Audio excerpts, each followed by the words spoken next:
नमस्कार सभी को। जैसे कि आप जानते हैं, ज्योतिष शास्त्र में सभी प्रत्येक 9 ग्रहों की अपनी निर्धारित दृष्टियां बताई गई हैं शास्त्रों में। कुछ ग्रहों की 3 दृष्टियां हैं, कुछ ग्रहों की केवल 1 दृष्टि ही है। राहु और केतु को भी जैसे 3 दृष्टियां मिली हुई हैं, मैंने ऐसा परिणाम देखा है, मैंने अपने एक्सपीरियंस में देखा है कि राहु और केतु की केवल अपने सामने वाले यानी कि सप्तम दृष्टि ही विशेष फलदायक रहती है, शुभ अथवा अशुभ। लेकिन राहु जिस भाव में बैठता है उस भाव से अगले भाव में और पिछले भाव में भी अपना असर छोड़ता है। यानी कि आप कह सकते हो कि राहु की दूसरी अथवा द्वादश दृष्टि भी कुछ हद तक होती है।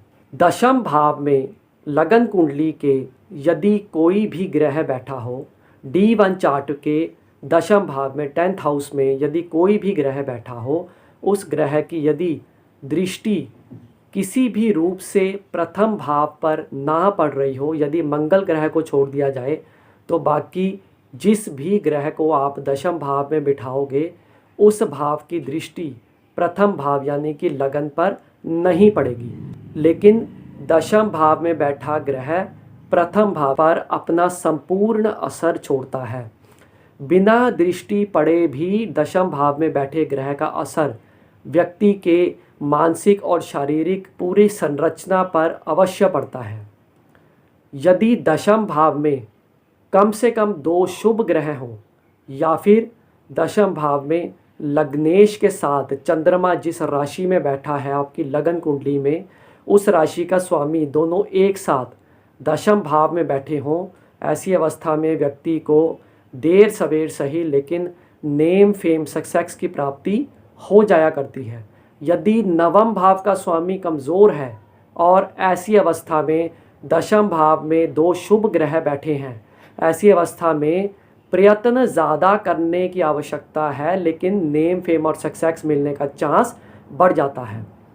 जब भी किसी व्यक्ति को हेल्थ रिलेटेड प्रॉब्लम्स आ रही हो या फिर कोई ऐसी समस्या आ रही हो जिसके बारे में उसको ऑब्स्टेकल्स और हर्डल्स का एग्जैक्ट पता ना लग पा रहा हो, ऐसी अवस्था में आप लगन कुंडली के दशम भाव पर अपनी दृष्टि डालें। दशम भाव में देखें कि कोई ग्रह बैठा है, कोई भी 9 में से कोई भी ग्रह यदि दशम भाव में बैठा हो, यदि 1 बैठा हो, 2 या 3 जितने भी बैठे हों है, तो उस ग्रह से संबंधित रेमेडी करने से वो जो प्रॉब्लम्स आ रही हैं उस व्यक्ति को उसको ठीक किया जा सकता है।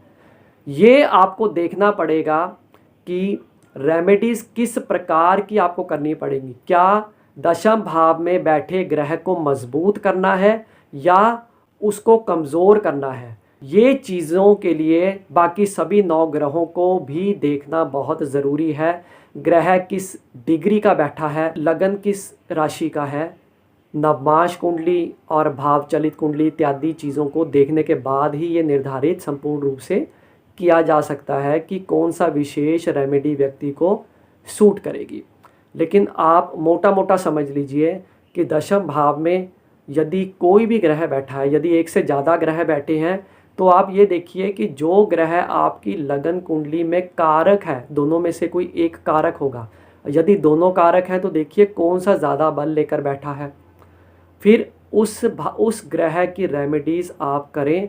यदि दशम भाव में कोई भी ग्रह स्थित नहीं है, हो सकता है दशम भाव खाली हो, ऐसी अवस्था में दशम भाव में कोई राशि होगी, कोई नंबर लिखा होगा, उस राशि का जो स्वामी ग्रह है उसको आप अवश्य देखिए लगन कुंडली में और साथ में D9 चार्ट में।